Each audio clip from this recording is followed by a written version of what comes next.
Myers here, Walk with Nancy. We are at Yoga by Arta and with Pablo Escobar. Today we're going to be going over some variations for a foot-focused reformer class or session. We have the spring loaded with a blue, you can go up or down as needed. And we have the ropes shortened as far as possible.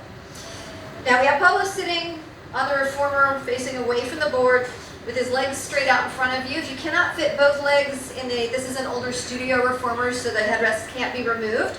You could always place the other leg on the floor if you couldn't go into this externally rotated seated position. Or if you have a newer reformer, you can just pop those shoulder rests off so that you can have both legs out in front of you.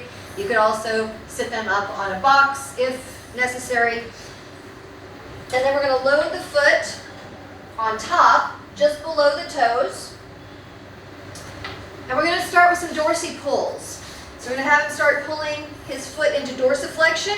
Look for that forefoot going into inversion or eversion. We really want a nice straight foot. So you usually will have to cue people to lift from the pinky toe a little more if they're going into too much inversion. And after you do about a dozen of those, then you're going to keep the dorsiflexion and bend the knee, pulling the whole leg towards you, going into hip flexion, knee flexion, dorsiflexion.